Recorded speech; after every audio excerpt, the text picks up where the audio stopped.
Sumisigaw ng hustisya ang mga sapatero ng Marikina dahil sa di umano'y pagkakaantala ng pagbabayad ng lokal na pamahalaan sa mga voucher programs na nakalaan para sa kanilang mga produkto. Nakakaawa ang mga sapatero ng Marikina, hindi nila alam kung kailan sila mababayaran o kung may bibigay pa ba ng lokal na pamahalaan ng Marikina ang karampatang bayad na dapat nilang matanggap. Batid ng lahat na ang shoe industry ng Marikina ay nakaranas ng maraming pagkalugi sa mga nagdaang panahon dahil na rin sa kawalan ng suporta ng gobyerno, dagdag pa rito ang nagdaang pandemic. May mga panahon din na walang order na tinatanggap ang mga sapatero kaya't mahina ang negosyo. Hindi naman ito katulad ng food industry na in demand sa lahat ng oras at panahon. Kaya naman malaking tulong sana kung ang kanilang inaasahang bayad ay agaran matanggap ng mga sapatero upang may dagdag sa kanilang puhunan ayon sa nakausap namin ng mga sapatero. Dapat kapag voucher sa'yo, project mo. Huwag mo ipaburden sa sapatero. Ikaw namigay niyan, hindi naman kami. Project mo naman yan, bayaran mo kami. Ikaw bahala kung saan mo kukunin, bayaran mo supplier mo. Daing ng sapatero ng Marikina. Ang delay sa pagbabayad ay nagdudulot ng matinding problema sa kanilang negosyo, lalo na at ang mga sapatero ang naglalabas ng puhunan at materyales para sa produksyon. Bago ang pandemya, mayroong 600 manufacturers sa Marikina, ngunit ngayon ay 100 na lang ang natitirang aktibo sa industriya. 600 ang manufacturers before pandemic, ngayon 100 na lang. Count the number.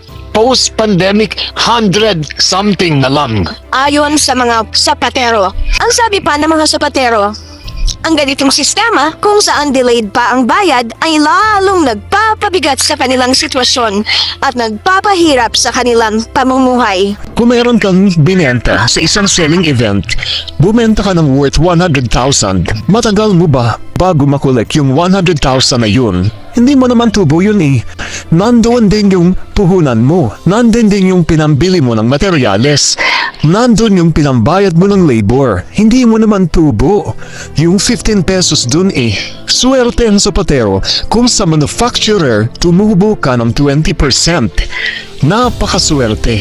Paliwanag pa ng grupo, umaapila rin ang mga sapatero sa mga kakandidatong tumatakbo sa halalan, lalo na sa kongreso at lokal ng pamahalaan, na magpatupad ng maayos na sistema para sa industriya ng sapatos at lumikha ng mga direktang ugnayan sa mga ahensya ng gobyerno tulad ng DepEd upang masiguro na ang kanilang mga produkto ay mapapakinabangan ng mga estudyante at hindi sila may iwan sa ere. Ang kailangan na lang namin ngayon is tulong, suporta. Kung bibigyan kami ng order or mailalapit kami, sana man lang yung isang tatayo sa Marikina na siya na ang magtutulay sa DepEd sa mga estudyante, dagdag pa ng sapateros. Nanawagan rin sila sa kasalukuyang liderato ng Marikina upang bigyan prioridad ang mga sapateros na itinuturi na isa sa mga pangunahing sektor ng lungsod. Sa kabila ng pagsubok, ang mga sapatero ng Marikina ay patuloy na umaasa na magkakaroon ng mga hakbang ang mga itinalagang pansamantalang mamamahala sa lokal na pamahalaan ng Marikina upang matugunan ang kanilang pangangailangan at mapanatili ang kalakalan sa industriya ng sapatos sa lungsod. Dagdag pa ng sapateros, mas maiging ilaban ang kapakanan ng mga hindi nababayarang manggagawa ng Marikina kaysa ilaban ang sariling interes ng sinuman.